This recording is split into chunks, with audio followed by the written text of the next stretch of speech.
एक वक्त तक मुद्दत थी, उसमें बार बार तौसीक की गई है इलेक्शन कमीशन ऑफ पाकिस्तान की जानिब से। 7 बजे तक ये वक्त बढ़ाया गया। उसके बाद मजीद एक बार तौसीक की गई और फिर 10:30 बजे के बाद अब 11:30 बजे तक ये वक्त कर दिया गया है। इससे पहले 11 बजे तक वक्त था, तब भी सुप्रीम कोर्ट का फैसला सामने नहीं आया। और अब भी हम ये नहीं कह सकते वाज़ेह तौर पर कि सुप्रीम कोर्ट का फैसला किस वक्त सुनाया जाएगा। वो अगले लम्हे भी हो सकता है और उसमें कुछ मजीद ताखिर भी हो सकती है। अगर आज रात 12 बजे का ये वक्त खत्म हो जाता है तो फिर सुप्रीम कोर्ट के पास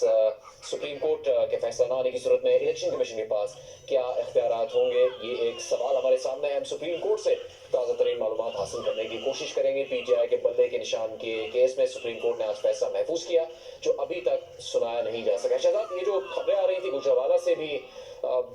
कि पार्टी के उम्मीदवारों ने दरखास्त दी है वहां पर कि उन्हें आज़ाद उम्मीदवार की हैसियत से इंतखाबी निशान अलॉट कर दिया जाए। कुछ खबर तो ये भी थी कि कर भी दिए गए इंतखाबी निशान अलॉट, लेकिन वो गुजरावाला में थी। हमने यहाँ नौशीन यूसुफ से पूछा, इलेक्शन कमीशन से इस मौक़िफ़ को जानने की कोशिश की तो कोई वाज़ेह तौर पर मौक़िफ़ नहीं मिल सका कि अगर इलेक्शन कमीशन ने तौसीक की है, सुप्रीम कोर्ट का फैसला आता है और वो फैसला ऐसा होता है जिसके नतीजे में इलेक्शन कमीशन के पास मजीद वक्त होगा या इख्तियार होगा, तो फिर क्या किस्मत हो सकती है, क्या नतीजा निकल सकता है पीटीआई के उम्मीदवारों के लिए? जी जुनेद, आज शाम को जब ये पहले खबर आई कि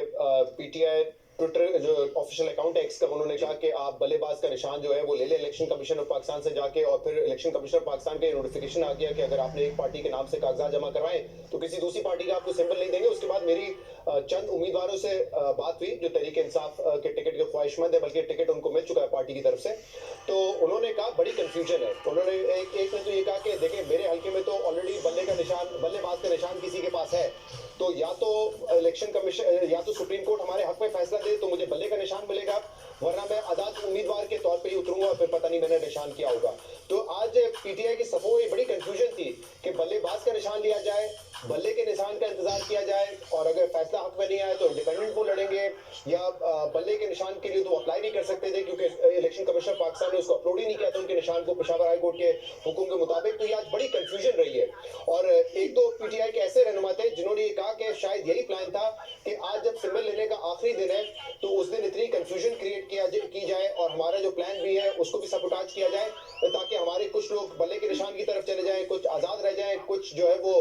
बल्लेबाज का निशान ले लें। तो ये एक डिवाइड करने की कोशिश की जा रही है तरीके इंसाफ को आखिरी दिन पे, और वो ये कह रहे थे कि ये उसी की एक कड़ी है जो नॉमिनेशन पेपर्स के वक्त हमें दुश्वारियां हुई और फिर हमें कोर्ट से जाकर रिलीफ लेना पड़ा, फिर हमारे कागजात रिजेक्ट हुए तो हमें ट्रिब्यूनल्स के जरिए जाकर रिलीफ लेना पड़ा। तो उनका मानना ये है कि आज ये जो सारा क्योस हुआ है और जिस तरीके से अख्तर इकबाल साहब को